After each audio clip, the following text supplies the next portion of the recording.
Today, we're looking at the 12-inch single for Puff Daddy, I'll Be Missing You.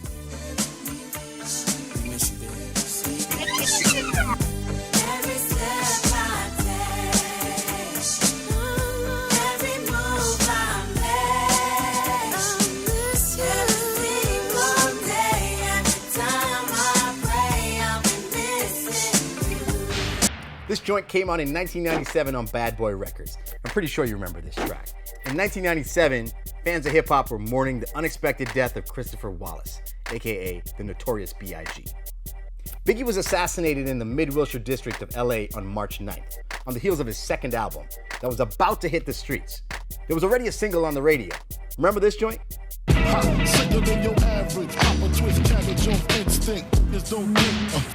Big's murder remains unsolved. The sudden death of Biggie rocked the world, and immediately was an outpouring of tributes and condolences. This track was probably the biggest of them all. Puff Daddy, with the help of Faith Evans and 112, released this song on May 27th, 1997. That's less than 2 months after Biggie was buried in Brooklyn. Yo, they turned this joint around quick. Seems like yesterday we used to rock the show.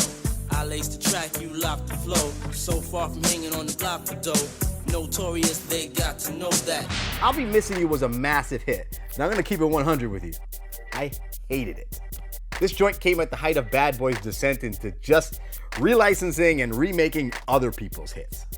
The cut is a blatant riff of Sting's Every Breath You Take.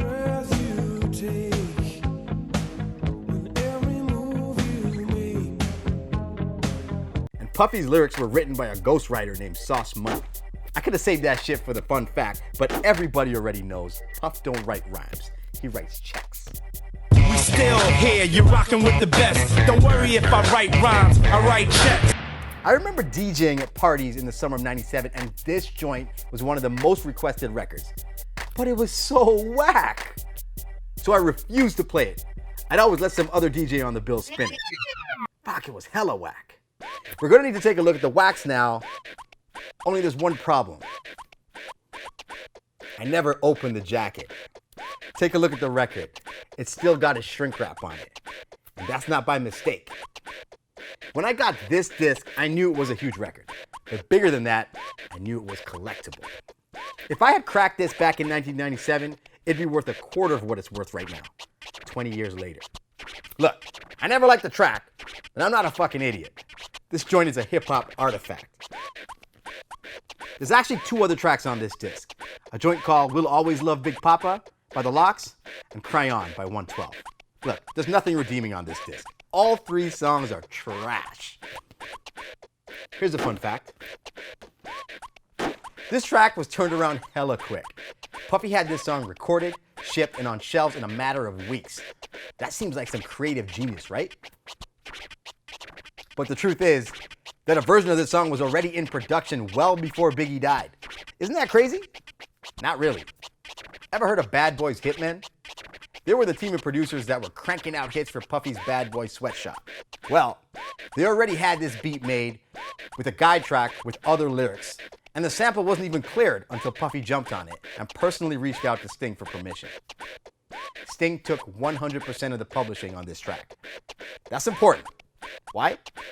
Well, because there was another important guy who was forgotten in the credits. Remember this part of the song?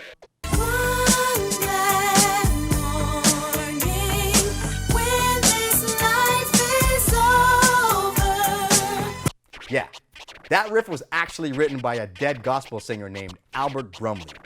And his publishing company was kind of pissed about the whole no credit, no licensing thing. When my life on this earth is over, I'll fly away, fly away. So they sued for a shitload of guap. Bad Boy never recouped from this track. Ouch. This episode of Lockup was made possible by our homies over at hiphopgoldenage.com. They got some of the illest Golden Era content on the web, so if you're not already a fan, you should probably go over there and check them out. Thanks for watching. Don't forget to like and subscribe for more UAD videos.